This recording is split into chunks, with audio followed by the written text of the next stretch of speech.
Well, hello everyone. Welcome to Moral Panic, which is a new show being launched by me here on this channel. And I've brought about someone who I had a discussion with, and my discussion with him will be linked in the description down below. And just to give you guys a little bit of context before we get into the full introduction, when I first had a discussion with this lad, Paul, who you see on the side of my screen, I thought to myself, you know what, the depth of this discussion and just everything that we touch, everything that we are talking about, imagine if we had thousands of these, more of these every single day in our political discourse. Imagine if pensiveness was the dominant mode of our political discourse. So I decided, you know what, let us simply come together and do this show. We'll be doing it every Friday, and we'll upload it sporadically. We're going to eventually move to a live calendar, live schedule, excuse me, which we'll talk about intermittently as time proceeds. But before we get into our today's topic, I want to give Paul a chance to introduce himself and tell everyone as to why you agreed to do the show with me. Hey everybody, my name is Paula Crone, and I agreed to do Moral Panic with Christian Watson because I need a buddy in my obvious panicking about what's going on in the world today.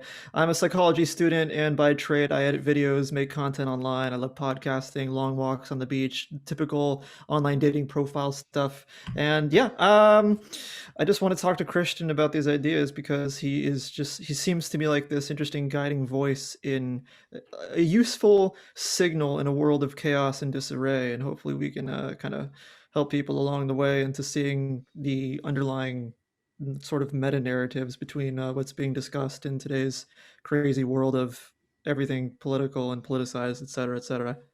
Oh yeah, oh yeah.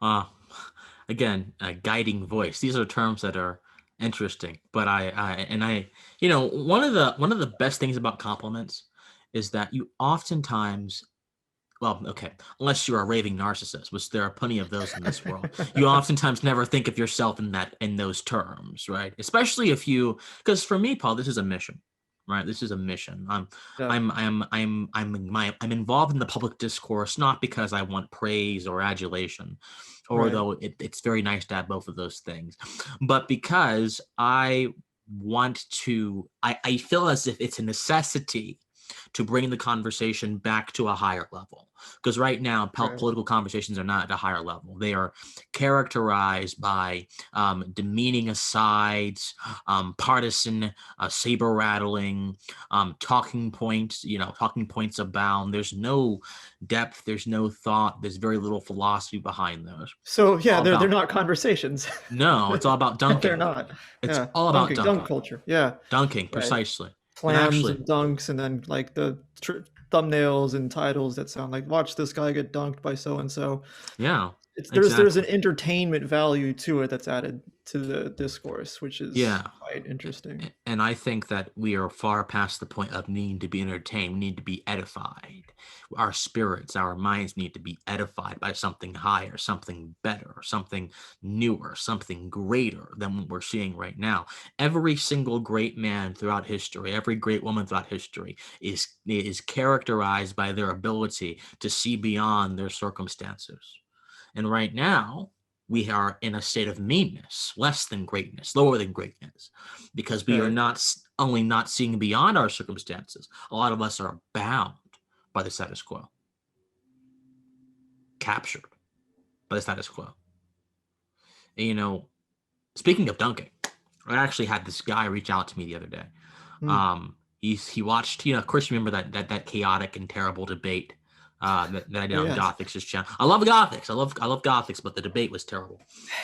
And Somebody reached out to you. yeah, so someone reached out to me, and it's Yeah. just this younger guy. He's a socialist, and he tweeted. He messaged me on Twitter and said, "Hey, Christian, you want to debate me?" And I'm like, "Who are you?" And I'm like, "Well, I saw your debate, and I want to debate you." I'm like, Yeah. To what end? To what intellectual end? Sure. Right. Well, Right. Like yeah, yeah, why? well, and I and I Did they specify why? Like these are my points. What do you think? Blah well, blah blah. Let's try to they get to the said truth. I seem like an interesting person to talk to, which is He always a said nice thing that. to. Yes, Oh, yes. he's about himself. No, to me, to me, to me, Oh, to I me. thought it's like I Uh, seem like an okay, gotcha. oh no, no, no! I would have blocked him the moment I heard that stuff. That would have been the end of that. I'm an interesting Uh, person to talk to. Okay, yeah, that would gotcha. have been the end of that. I'm sorry, I Yeah. can't deal with that. But so I got in a Discord call with him, and I tried talking to him, and I'm like, Okay. okay, dude, what are your intentions? What are your intentions? Right. And I'm like, is this like dunk culture? He's like, well, I don't mind dunk cultures. It actually can be pretty fun. I'm like, okay, man. Okay, man. You know what? I have a limited amount of energy as a human being. I am a Right. mortal being. The clock is ticking on all of us. And I don't think I want to spend my energy getting involved in a frivolous conversation with you. I debate with purpose, I act with purpose. So a lot of people are just, again, but when someone says, I want to debate you, a lot of folks just immediately take that challenge and they just run with it. Because Sure. guess what? It's about defending their tribe. It's about defending that their conditions right now. It's a microcosm of a mind that does not want to go beyond their conditions. Debating is great, but you got to debate with purpose, higher purpose, not lower purpose. Lower purpose is dunk culture.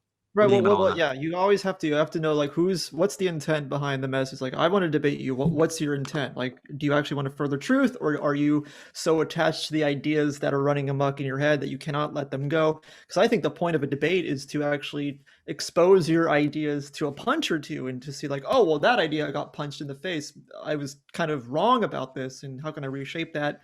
And then improve on your ideas as you go. I almost took debate class in college a few semesters back, but I don't know. I was kind of allergic to debate itself is useful, but I was kind of allergic to this notion of like you have to score points. And like I get it, like the competitive aspect, because I'm a very competitive person. Mhm. I can be a very competitive person. I like competition, but for some reason it wasn't really kind of clicking with me with debate. Like, oh, I don't want to like just win. I want to have conversations. That's why I do Mhm. podcasts. I don't want like you can have a podcast debate, but I don't want like an audience like coaches and cheering for me and like, yeah, give him the 1-2. Like that's kind of weird to me. I don't know. Yeah, and that was the role that I existed in for a very long time, and it's I I didn't a lot of folks think that collegiate debate did damage to my speaking voice. I think that it actually did wonders for my speaking voice because it actually put me in front of other people and it gave me more confidence to speak. Sure. But Yeah. Yeah. it did damage though. It did damage to my ability to see intellectual inquiry outside of a competitive context.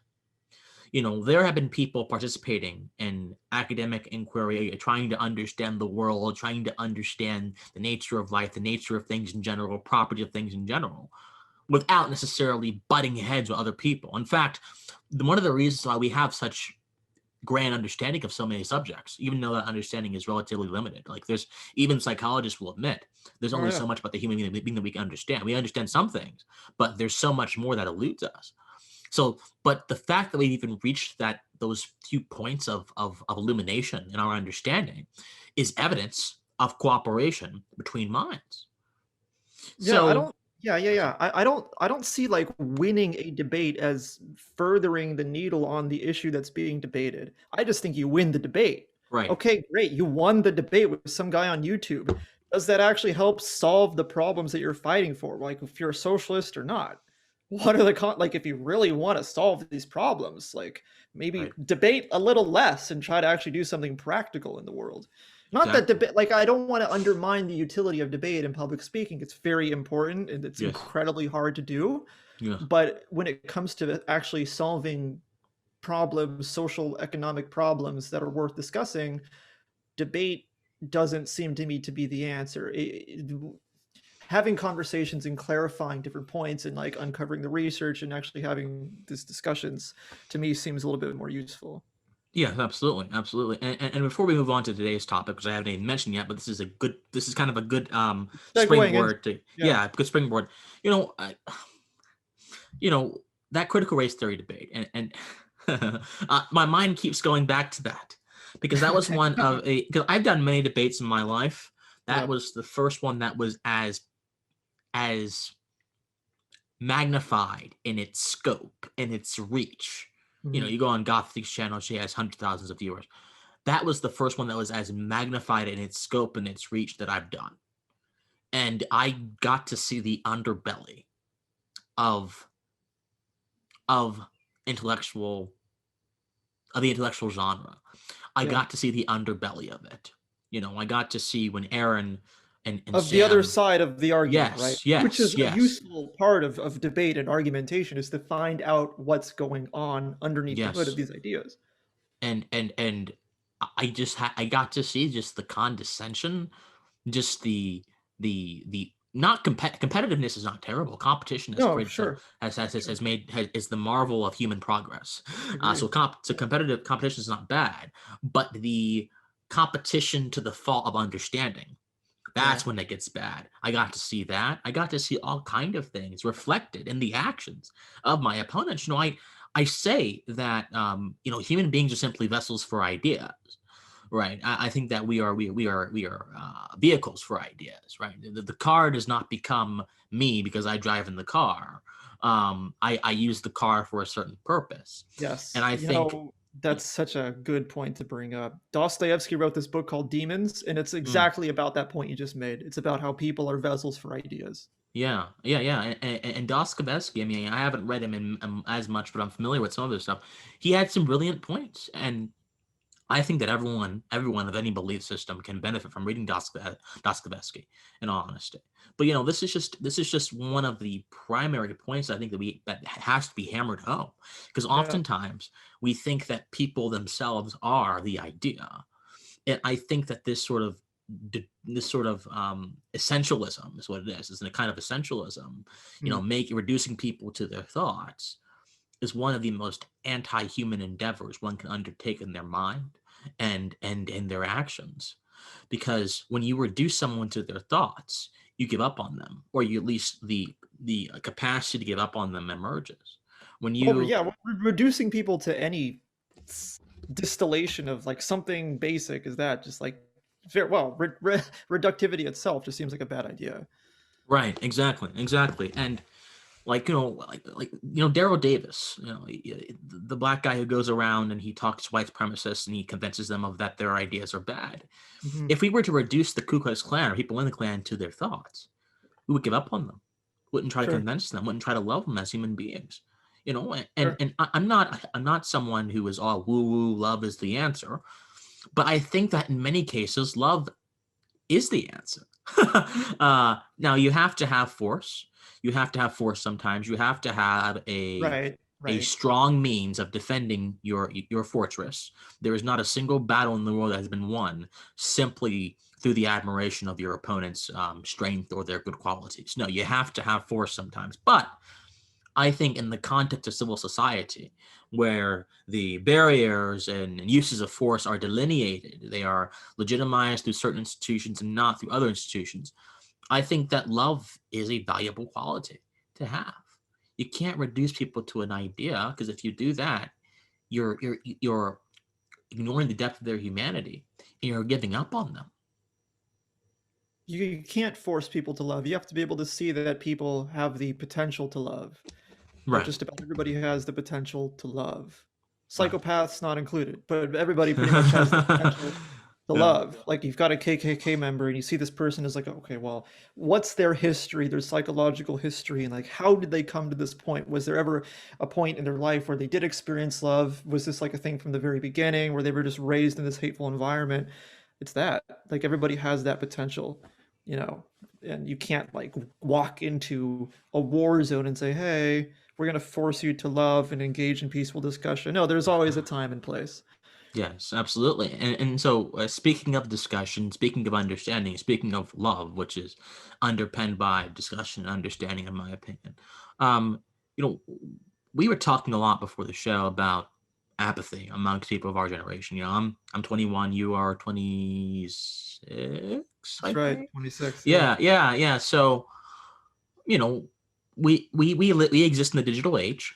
Yep. We exist in a world that is dominated by Instagram and Snapchat and that kind of thing, and the 10-second sound bite that those kind of platforms facilitate in our discourse and our understanding.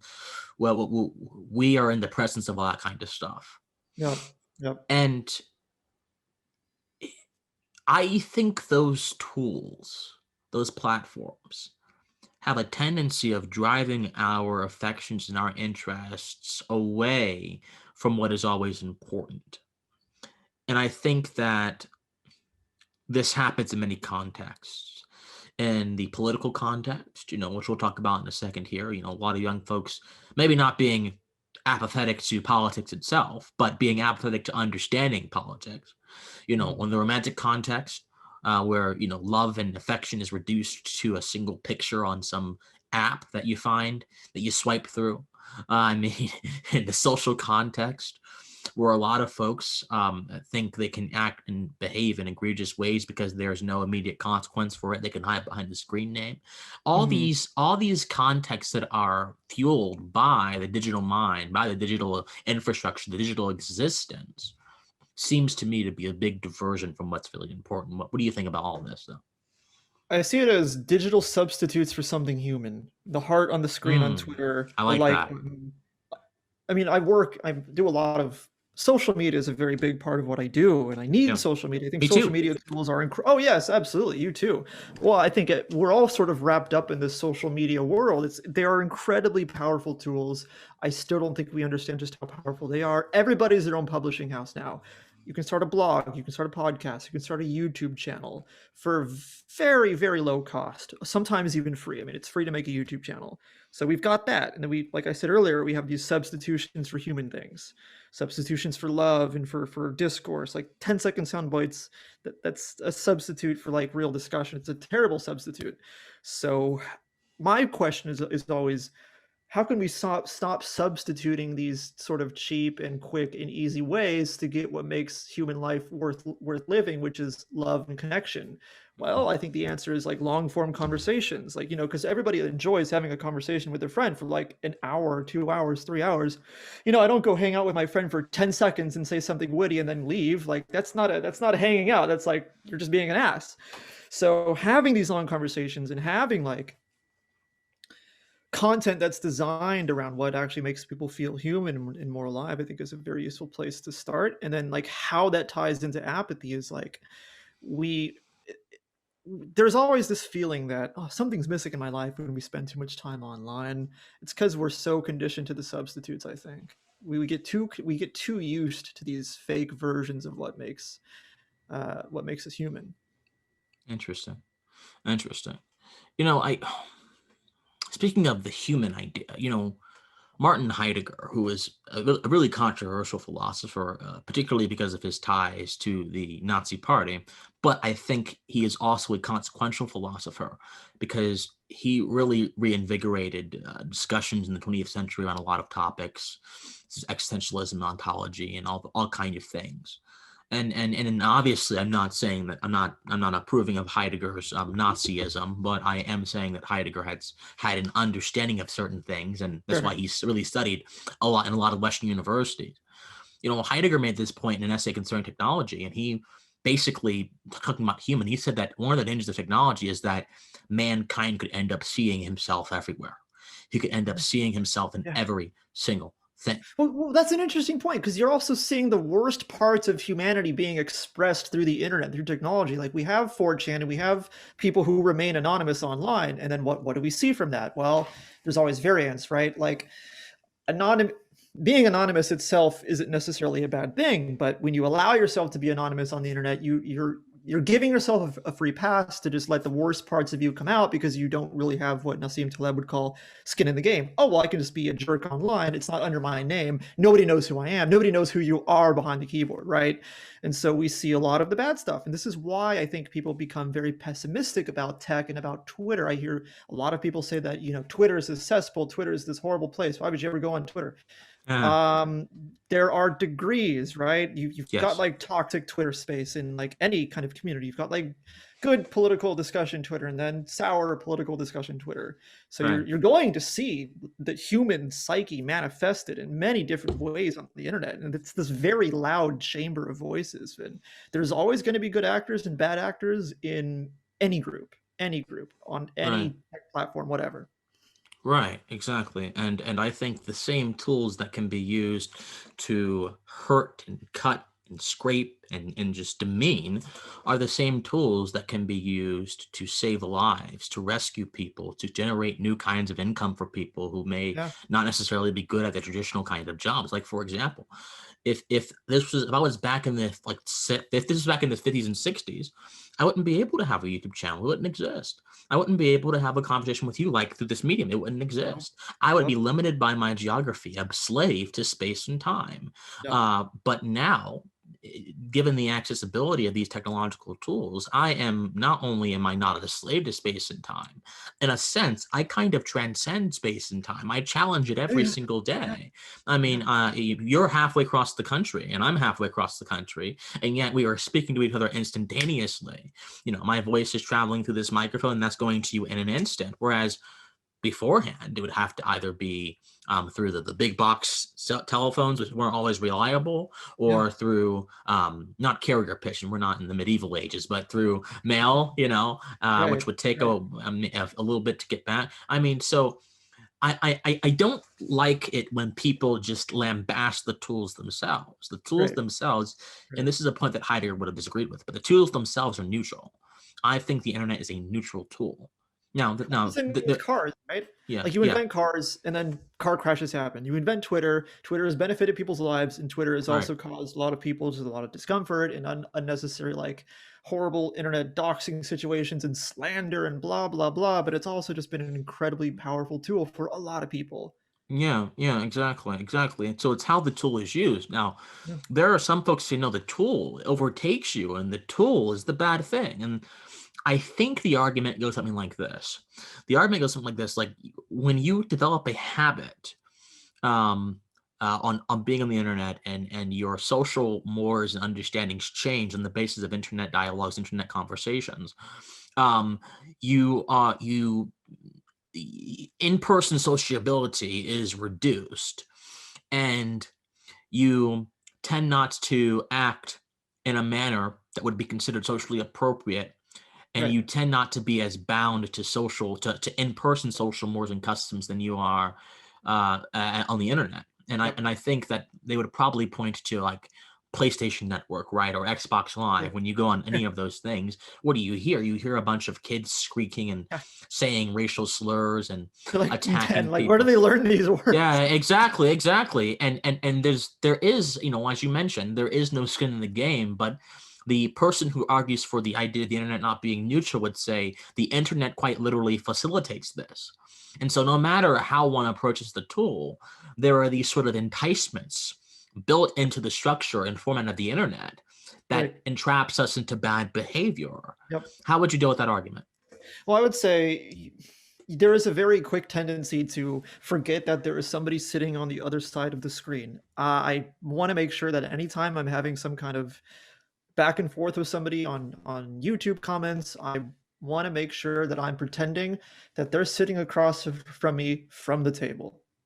Okay, have I done that? Yes or no? If I haven't, then I've just been a jerk to this person. Mhm. Like, is what I'm typing actually something that I would say to them, hopefully in a respectful manner, even though I might disagree with them? But if I had invited them over to dinner in my house and we just start talking about something that them and I disagree with, how would I have that conversation in person? Can I do that over the internet? I think the answer is absolutely yes. You might have to write it a little bit differently and say, like, I hope this is coming across to you, blah, blah, blah. I just mean this is a disagreement. Please let me know what you think. Throw in like a smiley face or something. But if you're typing in all caps or just blatantly abusing the person, then you're not pretending that this person actually exists behind the screen and all you see is words on a screen. It's very depersonal. You have to force yourself to repersonalize your experience on the internet to make it productive for both of you. Otherwise, it's just going to go sour. Yeah, and I would add on to that the animating principle of repersonalization is the human's capacity for agency and free will. I'm not sure how you feel about free will, but I think that free will is essential to any coherent understanding of human action. I think the determinist account, and we can have a different conversation about that someday, but I think the determinist Yeah, account of good. the human being is really, it's just not, it's alien to reality. Yeah. It's a sort of rationalistic idea devised from a context that is not mere experience whatsoever. Um, Yeah. I think that to have any kind of moral culpability, you have to have the concept of free will intact. And so, but if you're a determinist, it becomes very easy. Let me circle back around. It becomes very easy for you to say, well, the internet is this sort of imposing force which um, implements certain sensitivities and certain sensibilities into the people who use it. Because for determinists, your actions are influenced by factors that are in your environment that you don't Mhm. necessarily have any control over. Mhm. And so I find that a lot of people do have, without even knowing it, a determinist view Mhm. of how human beings interact with the internet. We're stepping into, I think what I we're stepping into like care and love, and I think that might Yeah. be a good useful segue into apathy itself, Yes. Yes. and Yeah. like Absolutely. caring and not caring Yes. with Absolutely. regards to discussions on the internet or in real life about politics and things that are happening in culture today. Absolutely. Absolutely. So getting into that. Um, so you've established this internet is this sort of digital playground Yeah. that really has molded, for good or for ill, the perceptions, sensibilities, and activities of people our age, especially. Now, there are a lot of folks who are much older who don't deal with this kind of stuff. Who they still read the newspaper, the physical newspaper. At this, they still have it in their town. They still, some of them have flip phones. I Sure. mean, they may go on Facebook sometimes, but that's about it. Whereas our lives are kind of, a lot of our lives kind of just we live on the internet. Um, so how do you think this has impacted, particularly, let's do this by area, how Yeah. young folks have interacted with the political realm? How has Okay. this Yeah. impacted it? That's a great question. I think the more we see people throwing up their political associations and identities and what they believe in, like kind of just all at once, kind of in your face. I don't think there's anything necessarily wrong with, like, I know you have the rainbow emoji in your Twitter bio. I think that's fine. But I think if everything that you do There's a and reason say, for that. oh, yeah, no, sure. Well, do you want to? Yes, yes, because I've had a lot of folks ask me about this. Christian, why is there the rainbow flag Yeah, emoji in your Twitter bio? Okay, I do it for a few reasons. Number one, I want to make it very clear to people, and I hate that I have to even do this. sure. I Sure. want to make it very clear to people that there are some people when they find me online, they're like, "Oh my gosh!" I had one. I did a Tom McDonald reaction video one time, and no, I didn't. No, actually, I did an NF. NF is this Christian rapper. I did an NF reaction video one time, and there were these people in the comments saying, "Oh my God, you're a prophet, or you're a great man of God, and oh my God, you need to be leading the church somewhere." I'm like, hold on, man, hold on. You don't know Sure. what? I'm not what? I was so I'm like, you know what? I wonder if you would be saying that if you knew some of my some of if you knew a lot of part of me, a Sure. certain part of me rather. Sure. Yeah. Yeah. And so I want people to be informed when they make comments about me. Sure. Um, Fair enough. Now, having said that, I put that in my bio a year or two ago. Okay. And that was when, and I'll be very honest with you, Paul, I'll be honest, everyone, that was when I was trying to be. There was a point in my life where I said, I'm going to be the gay libertarian, the gay conservative, and I'm going to Mhm. go out here and I'm going to win this culture war as the gay conservative. Sure. Now, over the past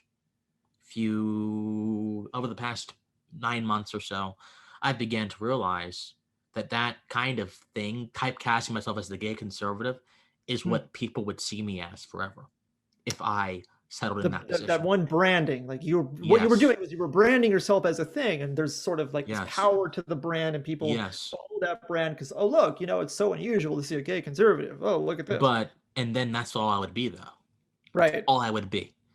And I realized, you know what, Chris, you have so much more to offer this world than simply your who you like to have, sex with or whatever, who you are Sure. sexually attracted to. We have Sure. so much more. As Walt Whitman said, you contain multitudes. Even if you contradict yourself, it's okay because you contain so many multitudes within you. You need to let If those multitudes. Yeah. Sorry, go on. Yeah, no, well, if you take that multitudes thing seriously, like, 100 characters in your Twitter bio is not enough to fit all of the multitudes of your Right. personality. So Hmm. make sure you're very concise and deliberate with what you say you are on Twitter. And my point that I was trying to make was, I think all of this exposure that we're given to with constant Twitter and Facebook access, I don't know who's doing it, but we're seeing this rush to let people know that we're this and this, like sexual and physical and like racial identity. And that's, I don't know if I'm correct in thinking this, but it's like it's sort of being used against us. Where if you don't put your pronouns in your Twitter bio, or if you don't say Yes. you're gay or straight or cis or lesbian or whatever, therefore you are an opponent of this progressive narrative, and shame on you. Yes. Now, that might be a straw man. I'm sure not everybody who is trans or gay or liberal or whatever is necessarily opposed to people who aren't. I'm going to try to not generalize too broadly. That's just perhaps the flawed sense that I get. And so tying this back into apathy, I think that, see, my stance on apathy is sort of this reverse apathy that we might be seeing. Like if somebody is choosing to not engage in political discussions or cultural discussions, or they don't want to throw up their pronouns in their LinkedIn or Twitter bio or what have you, that's okay. Like you don't have to participate in everything. I don't think like the opposite of apathy is just like total involvement in every single issue. Everything has to be political. You must do what everybody else is doing in their Twitter bios, and you must include your views in everything you post online. Yeah. And as I mentioned before, when you reduce the fact, or when you eliminate the fact that you contain multitudes up in your soul, up in your human DNA, and your mouth is your mouth and your mind being the engine of those multitudes, and your mouth being the delivery vessel for those multitudes, when you get rid of all that stuff, which goes into our fundamental human uniqueness, our existential uniqueness, when you get rid of all that stuff, you can be typecast and cast in general in a certain light, and understood in a certain light, and invalidated in a certain light. And this sort of singularity, essentialization of the human being as one part of themselves, has been one of the greatest historical has led to some of the greatest historical atrocities in humankind, the history of humankind, or mankind rather. Sure. The witch trials. Most people that were burnt were not witches, but the few that were, they were understood solely as Yeah. witches. Yeah. So It's a label, it's a right, categorization. Yeah. right. And cattle labels are fine if they are simply used for a general understanding. But the problem is labels have become an essential, entire understanding of Well, yes, it's oneself. become everything you are now. Yes, There's no yes. nuance, and that's And my problem with this reverse apathy we're seeing. If you slap like a 4 or 5 letter acronym in your Twitter bio, that can't be the end all be all of who you are. Like you want an exactly. emoji, like you want like a string of emojis representing you. Like come on, there's no depth. Exactly, exactly. And again, the digital space aids this kind of mediocrity, this kind of mediocre thinking, right? It aids it. And so I think that we see this kind of apathy translate into how people view political issues. If And to clarify, by apathy we mean like what do we mean by apathy that might help to clear it up for so somebody? what I mean is Disregard for. Oh, go ahead. what I mean is a disregard for the full spirit of intellectual inquiry, for the Mhm. fullness of understanding, a disregard for the fullness of understanding, and a preference for simplified versions of who people are. That's apathy. That's the kind of apathy we're talking about. Simplified versions of who people are. Yes. So, for example, if let's say there's a politician, right, and he says to a group of college students, I'm going to forgive all your student loans, which is something that they're trying to do right now with the Biden administration. Sure. Um, a lot of people may be apathetic to actually wanting to understand the consequences of that, the principles behind that, the Mhm. possibilities behind that. And they may simply believe, okay, this guy wants to forgive my student loans. That's a good idea because it impacts me and it helps me. Therefore, he's a good guy. That's a simplified understanding of who that Right. man is, Right. right? Oh, look, Stalin wants this for the people. Oh, great. What a great guy Stalin is, isn't he? Exactly. But there are a lot of folks in our generation. That's their calculus. That is their calculus. Communism sounds great. It's for the people.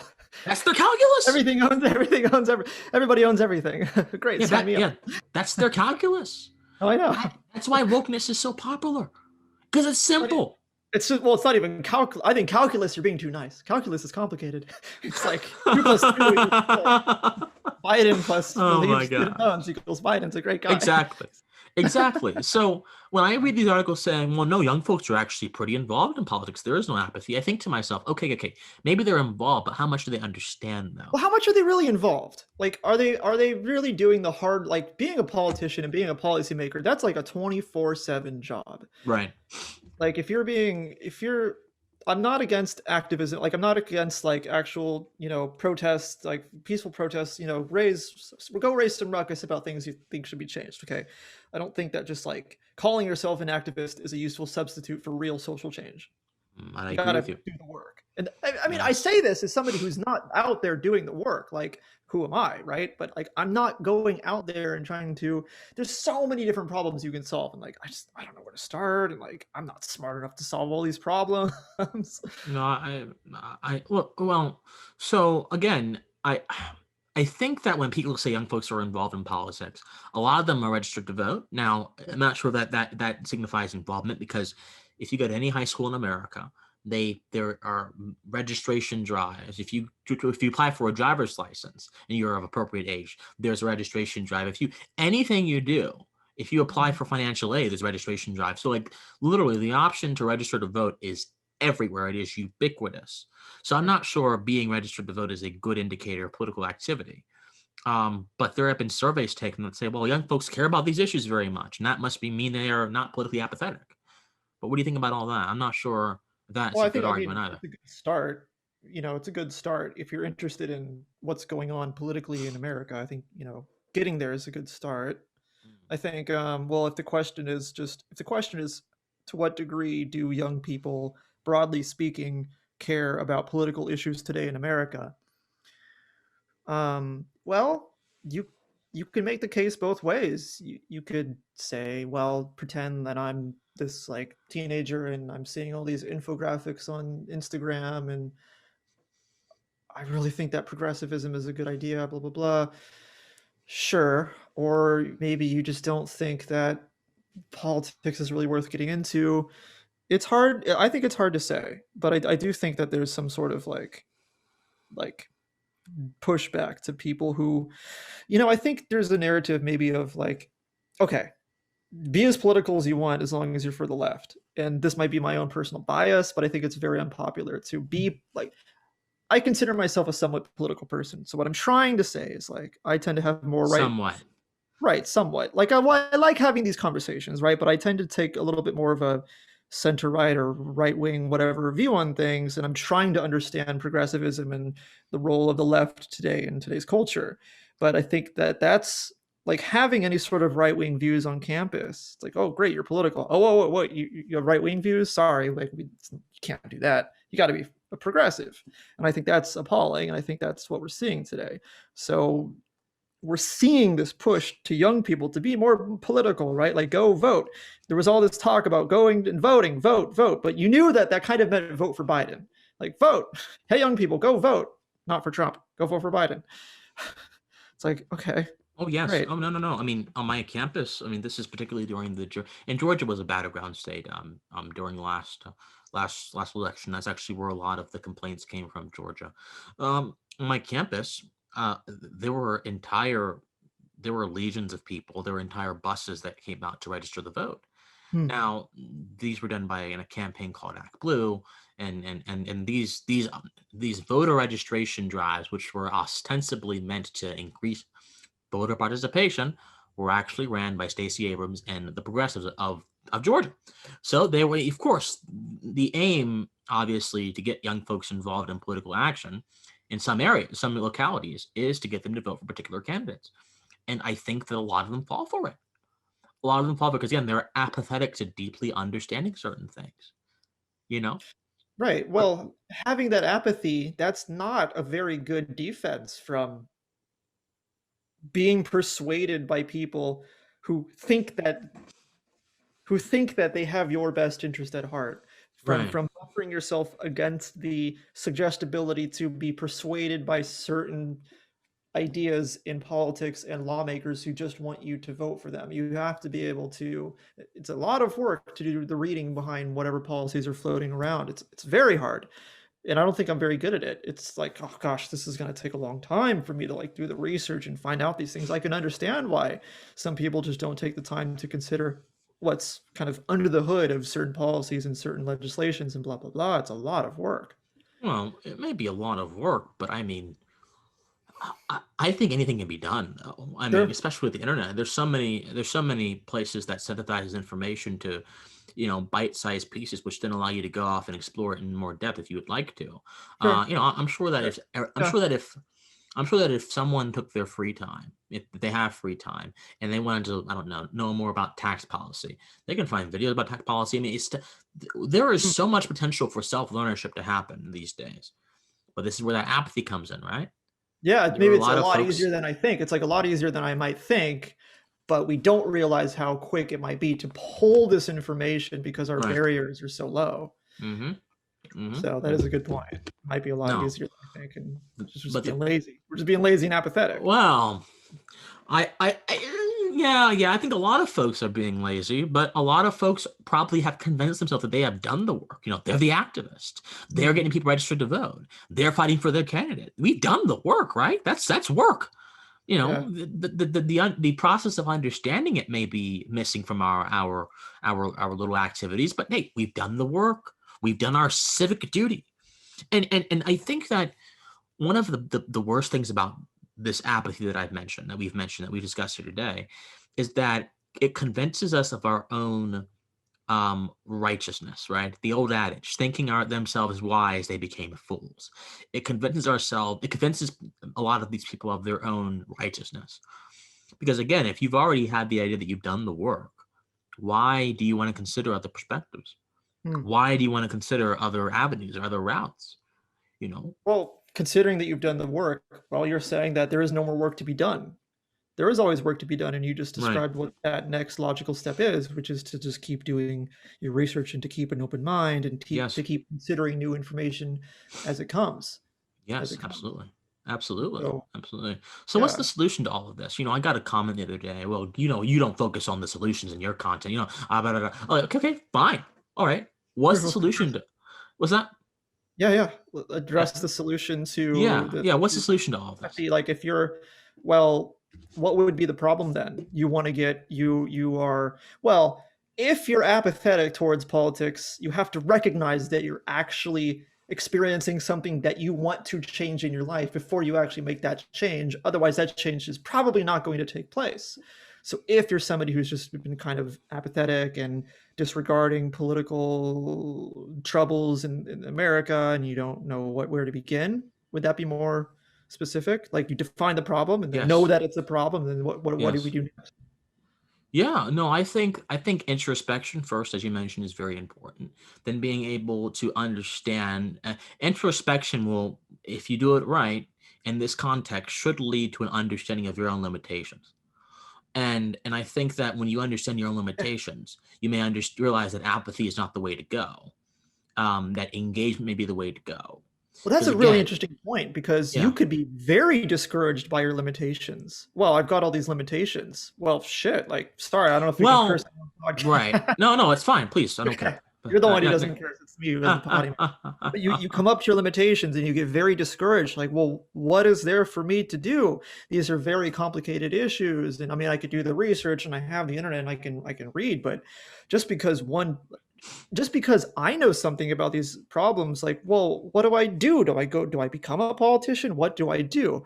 I think just informing yourself is powerful enough because that's one less person who is prone to being possessed by ideologies and being possessed by promiscuous ideas and being suggestible to all sorts of terrible things that can happen when you're not considering the sources of considering the information that you're confronting, and that's just yes. one less person, and that's good enough. Yes, yes, that 100%. Just knowing is empowering. But not only that, but I think that in the process of knowing, we can only work with the concepts we have in our head. the more concepts you give yourself, the broader your limitations become. Your limitations expand. So Like that. if I want to go be a psychologist, but I haven't even read an introductory psychology I don't even know the first thing about psychology, I have limitations. Right. If I put the work in, put the time in to know a little more about psychology, I may not be the best psychologist in the world. I may not be Sigmund Freud or Carl Jung, but I can be pretty competent. I can be pretty competent. And really, I won't even know if I can be as impactful as Freud or Jung because I Yeah. haven't tried it. I haven't tried it. It's all a thought experiment. And the problem about thought experiments is that sometimes we can get so trapped in them that we forget that we exist in a world that is real and we can interact with. Yeah. Yeah. So yeah, I think that knowing your limitations, even if that's discouraging, and then taking steps to see if you want to broaden the limits of your knowledge, if you want to broaden the limits of your activity, because you don't know what you can do until you try it, really. And So developing, I think, a healthy modicum of skepticism, that yes, quality, I think, is incredibly, incredibly important. Because I think if yes, you want to be discussing these things, you should always be skeptical, even of your most cherished beliefs. yes, Like, yes. Oh yeah. I mean, I think that's the big issue in that my a lot mind. of folks. What's that? No, go ahead. Go ahead. I think that's a lot of big issues that's the big issue that a lot of people have, right? Um, a part of introspection is criticism and skepticism, Yeah, yeah. and we miss that part sometimes because it's not comfortable to be skeptical of something that you're doing. Well, it's a very personal process too. This is Yeah. why I'm allergic to these like public racism Oh exorcisms. yes, these privilege Like, walks. didn't Yeah, yeah, yeah, that's yeah. why I'm so allergic to it because you don't. It's like the idea like you don't go and pray in public. You do it behind closed doors. You don't meditate in public. You do it because then you kind of want people to see that you're doing it, right? Like, oh, look at me, I'm being such a goody two shoes. Like, if you've got demons, you go and exercise them. I don't mean totally in isolation. Like, there's support groups and friends and therapy, but you do it in a not at least not so public environment where there's like 40 other people and you're all saying the same thing, and it's these blanket solutions to solve all of your malevolence. It's I think it's a very personal thing to deal with your Right. inner demons. It becomes about social currency, Yeah. right? That the Yeah, and private then it's no becomes the longer public. about you. It's about No, the what you no. want people to think of you. Spectacle. Right, Yeah. exactly. The private Spectacle, right? becomes the public, and the public becomes a spectacle, and we get away from the root of the problem. And that's one of the reasons why these privilege walks are just terrible. Also because they're built on a premise that I think is fundamentally flawed. Excuse me. They're built on a premise that some people have debilitating lacks of privilege, and other folks have more privilege than other people. Based on what? They don't really take a sort of scalpel and go through the cases. They just Right. want us to accept blindly that we have these privileges, and Right. even if we doesn't. Sorry, go on. This bothers the hell out of me. Like, No, no, please, let's talk about this. This needs to be talked about. oh, Come on, let's talk about no, it. no, no, no, no, because it's like, who are you to assume that I didn't have to claw my butt out of a shitty place to get to this university? And you want me to do a damn privilege walk? Like, we see these on these university campuses. Right? My girlfriend had to do a privilege walk in college. And like, I think it's appalling that you would assume that everybody's experience is exactly the same. You don't know what hell I had to go through to get to university Right. just because I'm white. Jesus Christ. Right. No, yes, yes. I mean, it'd be very interesting if you go to rural Appalachia and you go tell all of them to go do privilege walks. I mean, it'd be a very interesting experience because in rural Appalachia they are plagued with meth problems, with drug problems, with low education, with low literacy rates, low Yeah. education rates in general. I mean, I'm not sure they would consider themselves privileged. Although the woke would consider them privileged because they have a certain skin complexion. So again, it's just sort of essentialization. We mentioned it before. The essentialization of a presumption of material conditions. When you essentialize a part of someone and then presume that there's a set of material conditions that follow that part of someone, you're not looking at their life. You're looking Yeah. at this abstraction of their life, which you fill with descriptions that fit your agenda, that you fill with descriptions that fit your narrow understanding of the human being.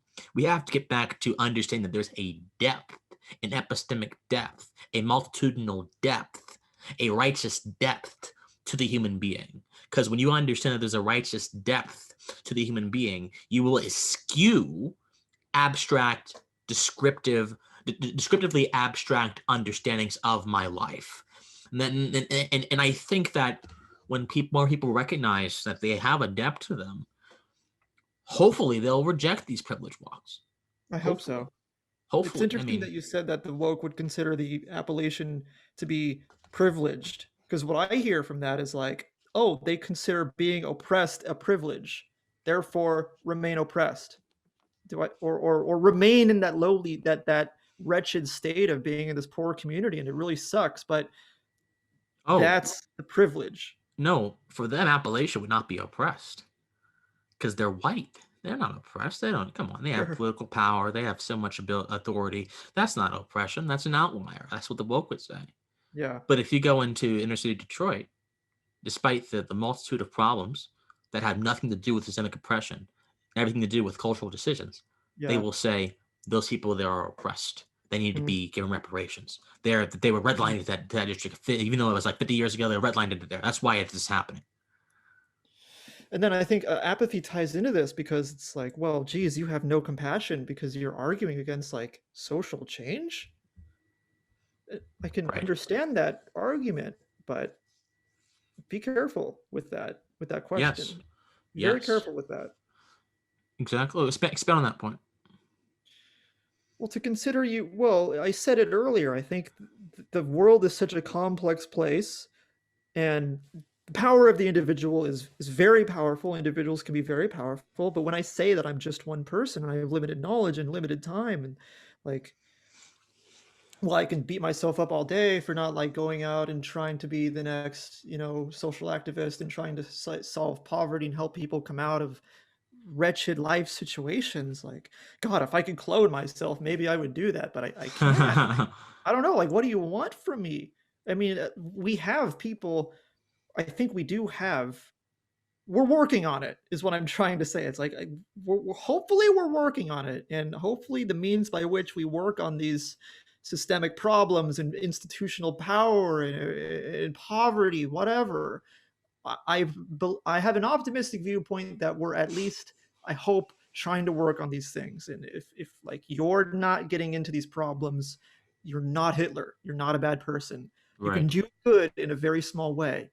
Right. It's sort of what I was trying to get at. But like, be very careful with trying to wag your finger at people who aren't trying every day to solve real tough social Right. problems.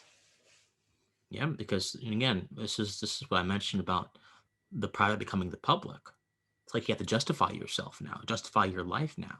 If you're not Yeah. being enough of an activist, if you're a white person and you don't want to acknowledge your privilege, you gotta justify yourself for being a part of a racist structure. Apparently, if you're Yeah. a black person, you don't want to acknowledge your oppression. You gotta justify yourself as being a part of this sort of is not willing to fight back against the racist structure that apparently oppresses people like you. It's like you have to justify. It's like there's this sort of I don't know. There's this sort of presumption that we are more valid or less valid if we commit certain actions. Sure. And Oh that's yeah. a that's Yeah. really a that's too much of a fluid idea of the human being to me. Because Yeah, I well, think it that assumes that our validity is just based on what on you're doing actions. to move social change Right. forward. And we are valid in the fact that we are rational beings, that we are beings endowed with certain capabilities, capacities, and those capabilities and capacities connote certain rights, certain powers within us. We are validated by the fact that we are sort of a higher order of nature. I think as human beings as a whole, um, I think we are validated by many, many, many, many things, and I think those things are they are outside of our interactions in society. I Mm. don't think society gives us value. I think that we already have value intrinsically as human beings, all of us, regardless of our race or whatever.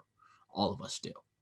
So, but for a lot of these social justice people, a lot of these critical race theory people, your value comes from how much of a struggle, how much of a fight you want to put up against certain ideas, certain structures. Right. I always say that it's too easy. You get this level of respect that's just too easily gained simply by taking their stance, taking their side. You get a level of social respect, but that's no substitute for personal respect because it's too Boom. easy. And nothing easy ever feels good, right? It No. feels great to work out because it's hard as hell. Oh yeah. Oh, it is. Yeah. That's an endurance test. Yeah. If you're doing it Yeah. right, of course. All right. Yeah, I think that what you learn from psychology is like, good Lord, people are so complicated. Oh my gosh. Yes. Yes, we are. You're a person and you're a very complicated little being. Those Very, multitudes, right? Those multitudes, man. Those multitudes. multitudes. Well, Whitman was not playing when he said that. Those multitudes are Oh no. just, Yeah. when you utter spiritual precepts and they're confirmed by all these scientists, people are like, well, it's okay. The science has shown us this. No, we knew this before. We knew the complication of human beings before psychology was even conceived. We knew this before. We knew this before, man. This is not anything new. It's the multitudes that make people beautiful. Like, oh, Hmm. look at you. You've got this depth of interests, and you're interested in like these 14,000 things, and you like all this different kinds of music, and you have these views and like nuances in your views. That's, I think, the beauty of like real diversity is just like the multitude within us, the Yes. depth of like how far we can vary and all of Yes. that. I don't like Absolutely. not diversity with like an asterisk, like diversity according to like our Yeah. political views, blah blah blah. Precisely. Precisely. Well, Paul, I think we've kind of stretched this topic to its that we've gone everywhere with this topic, This is the thing with you and me. and Like we can uh, uh, go on many different places. yes, It's gonna be hard to yes, like stay to one we've thing. gone everywhere with this topic. But no, I'm happy about it, and Yeah. we've had some nice moral panicking today. Oh yeah, we Yeah, did. aren't we Clearly. just like we like? Can't you just see the fear and trepidation on our faces, just panicking about all this Terrifying. stuff? Can't you just see it? Terrifying. Next thing I you know, know. we'll be labeled as right-wing conspiracy theorists who are trying to drum up Tinfoil controversy. hats. Yeah, of course. Anyway, no, Paul, thank you for joining me today, man. I appreciate it. Appreciate it. Yeah. Have a good No, one. yeah, and we will Everybody else, we'll be have a back good next one. week, guys. Yeah. Absolutely. And I guess I'll say this for this show as well. Stay pensive, guys. Bye bye. Peace.